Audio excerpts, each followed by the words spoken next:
Book 3, Chapter 14, Commencement of the Hussite Wars. Wenceslaus being dead, and the Queen espousing the side of the Catholics, the tumults burst out afresh. There was a whole week's fighting, night and day, between the Romanists and the Hussites on the bridge of the Moldau, leading to the royal castle. No little blood was shed. The churches and convents were pillaged, the monks driven away, and in some instances massacred. But it was likely to have fared ill with the insurgent Bohemians. The Emperor Sigismund, brother of the deceased Wenceslaus, now claimed the crown of Bohemia. A bitter partisan of Rome, for whose sake he had incurred the eternal disgrace of burning the man to whom he had given his solemn promise of safety, was not likely to stand on scruples or fear to strike.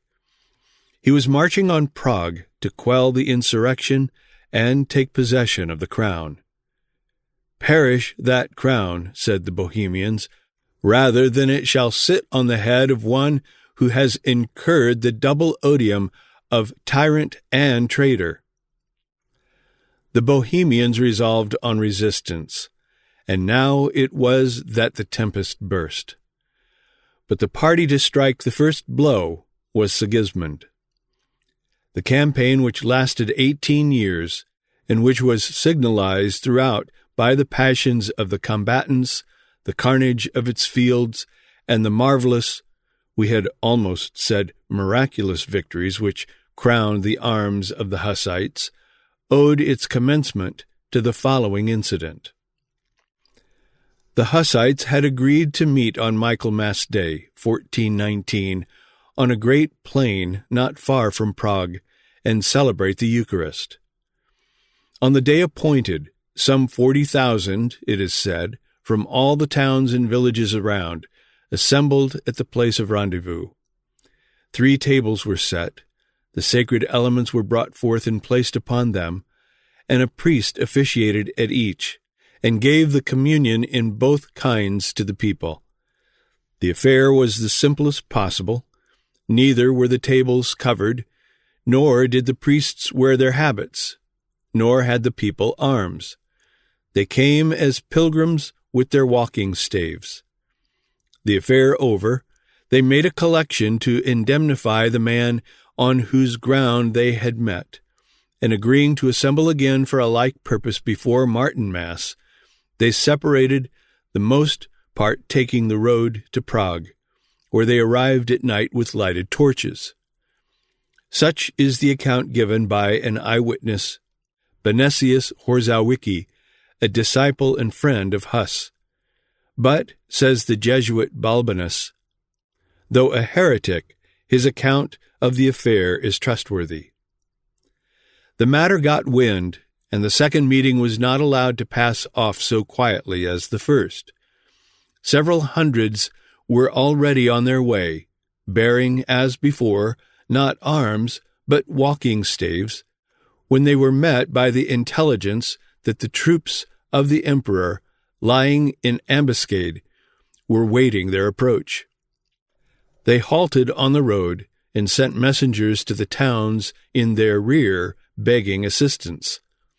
A small body of soldiers was dispatched to their aid, and in the conflict which followed, the imperial cavalry, though in superior force, were put to flight.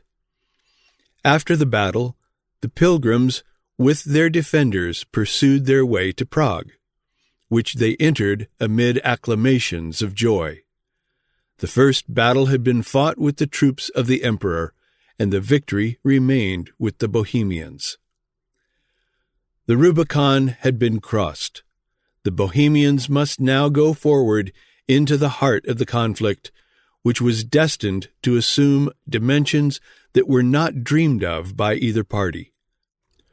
The Turk, without intending it, came to their help.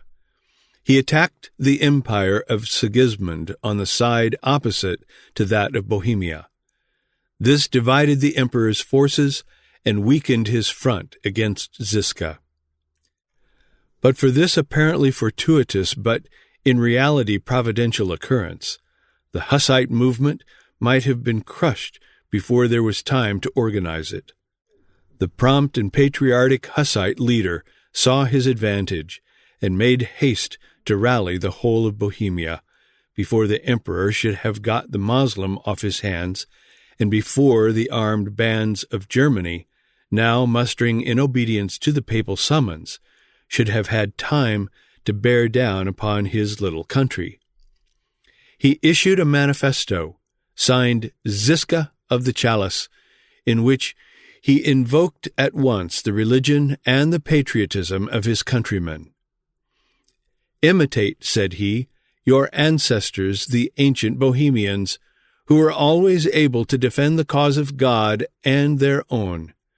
We are collecting troops from all parts in order to fight against the enemies of truth and the destroyers of our nation, and I beseech you to inform your preacher that he should exhort in his sermons the people to make war on the Antichrist, and that everyone, old and young, should prepare himself for it. I also desire that when I shall be with you, there should be no want of bread, beer, victuals, or provender, and that you should provide yourselves with good arms. Remember your first encounter, when you were few against many, unarmed against well-armed men. The hand of God has not been shortened. Have courage and be ready. May God strengthen you. Ziska of the Chalice, in the hope of God, chief of the Taborites." This appeal was responded to by a burst of enthusiasm. From all parts of Bohemia, from its towns and villages and rural plains, the inhabitants rallied to the standard of Ziska, now planted on Mount Tabor. These hastily assembled masses were but poorly disciplined, and still more poorly armed. But the latter defect was about to be supplied in a way they little dreamed of. They had scarce begun their march towards the capital when they encountered a body of imperial cavalry. They routed, captured, and disarmed them. The spoils of the enemy furnished them with the weapons they so greatly needed, and they now saw themselves armed. Flushed with this second victory, Ziska, at the head of his now numerous host, a following rather than an army, entered Prague, where the righteousness of the Hussite cause and the glory of the success that had so far attended it were tarnished by the violence committed on their opponents. Many of the Roman Catholics lost their lives, and the number of churches and convents taken possession of, according to both Protestant and Catholic historians, was about 500. The monks were specially obnoxious from their opposition to Huss. Their establishments in Prague and throughout Bohemia were pillaged. These were of great magnificence. Aeneas Sylvius, accustomed though he was to the stately edifices of Italy, yet speaks with admiration of the number and beauty of the Bohemian monasteries. A very short while saw them utterly wrecked, and their treasure, which was immense, and which consisted in gold and silver and precious stones, went a long way to defray the expenses of the war. That the emperor could be worsted, supported as he was by the whole forces of the empire and the whole influence of the Church, did not enter into any man's mind. Still it began to be apparent that the Hussites were not the contemptible opponents Sigismund had taken them for. He deemed it prudent to come to terms with the Turk, that he might be at liberty to deal with Ziska. Assembling an army, contemporary historians say of 100,000 men of various nationalities, he marched on Prague, now in possession of the Hussites, and laid siege to it. An idea may be formed of the strength of the besieging force from the rank and number of the commanders. under the emperor, who held, of course, the supreme command, were 5 electors, 2 dukes, 2 landgraves, and more than 50 German princes. But this great host, so proudly officered, was destined to be ignominiously beaten. The citizens of Prague, under the brave Žižka, drove them with disgrace from before their walls. The imperialists avenged themselves for their defeat by the atrocities they inflicted in their retreat. Burning, rapine, and slaughter marked their track, for they fancied they saw in every Bohemian a Hussite and enemy. A second attempt did the emperor make on Prague the same year, 1420, only to subject himself and the arms of the empire to the disgrace of a second repulse. Outrages again marked the retreating steps of the invaders.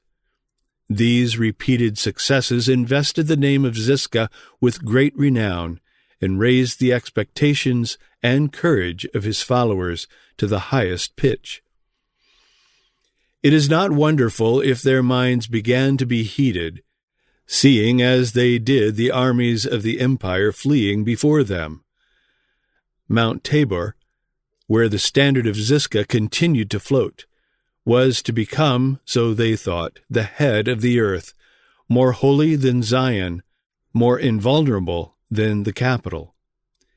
It was to be the center and throne of a universal empire, which was to bless the nations with righteous laws and civil and religious freedom.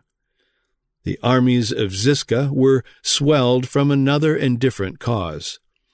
A report was spread throughout Bohemia that all the towns and villages of the country, 5 only excepted, were to be swallowed up by an earthquake, and this prediction obtaining general credence, the cities were forsaken, and many of their inhabitants crowded to the camp, deeming the chance of victory under so brave and fortunate a leader as Žižka very much preferable to waiting the certainty of obscure and inglorious entombment in the approaching fate of their native villages.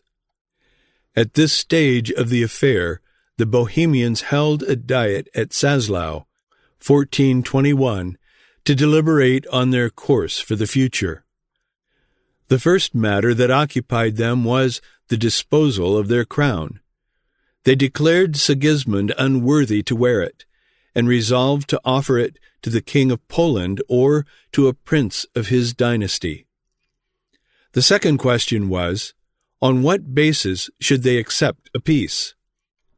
The 4 following articles they declared indispensable in order to this, and they ever after adhered to them in all their negotiations, whether with the imperial or with the ecclesiastical authorities. These were as follows. Number 1, the free preaching of the gospel. Number 2, the celebration of the sacrament of the supper in both kinds. Number 3, the secularization of the ecclesiastical property, reserving only so much of it as might yield a comfortable subsistence to the clergy.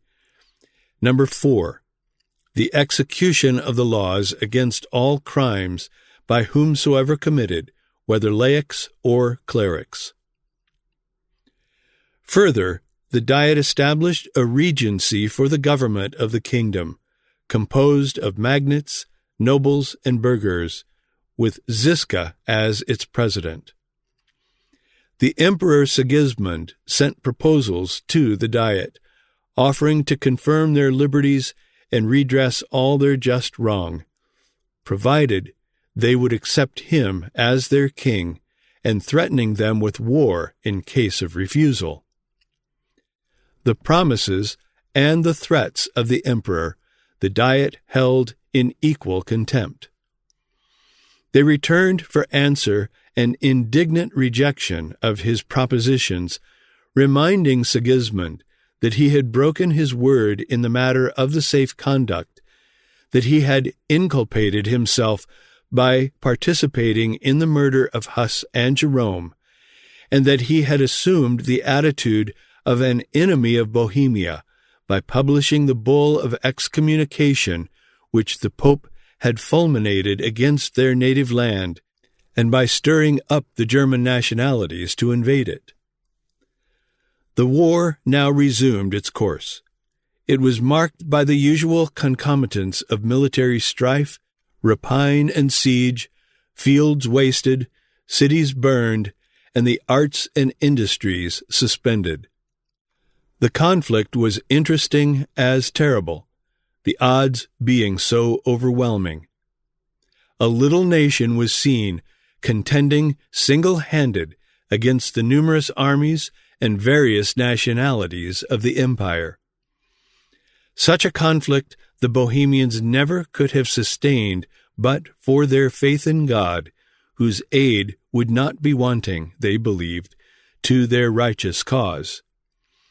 Nor can anyone who surveys the wonderful course of the campaign fail to see that this aid was indeed vouchsafed. Victory invariably declared on the side of the Hussites.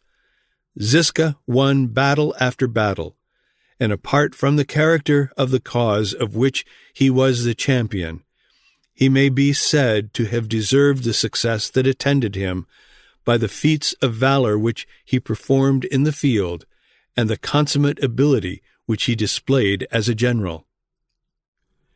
He completely outmaneuvered the armies of the emperor.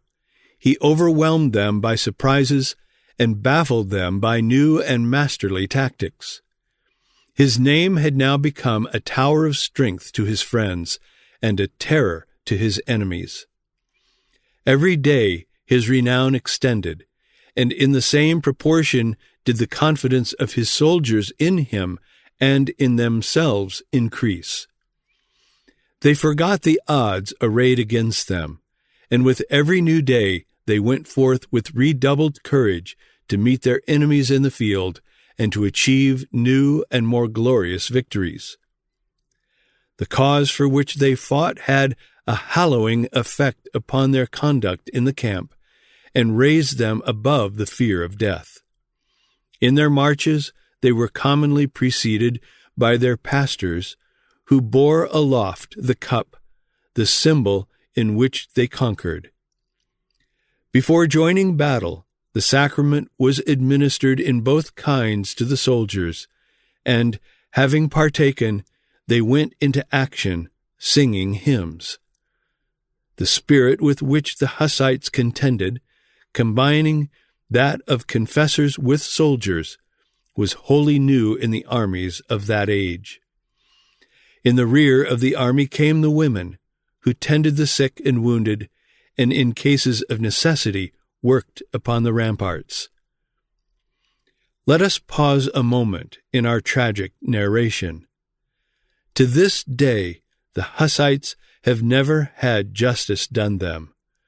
Their cause was branded with every epithet of condemnation and abhorrence by their contemporaries. At this we do not wonder. But succeeding ages even have been slow to perceive the sublimity of their struggle and reluctant to acknowledge the great benefits that flowed from it to Christendom. It is time to remove the odium under which it has long lain. The Hussites present the first instance in history of a nation voluntarily associating in a holy bond to maintain the right to worship God according to the dictates of conscience. True, they maintained that right with the sword, but for this they were not to blame. It was not left to them to choose the weapons with which to fight their sacred battle. The fulmination of the Pope and the invasion of their country by the armies of the emperor left them no alternative but arms. But having reluctantly unsheathed the sword, the Hussites used it to such good purpose that their enemies long remembered the lesson that had been taught them. Their struggle paved the way for the quiet entrance of the Reformation upon the stage of the 16th century.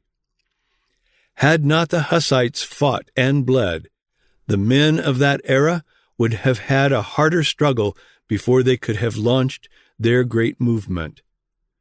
Charles V long stood with his hand upon his sword before he found courage to draw it, remembering the terrible recoil of the Hussite war on those who had commenced it.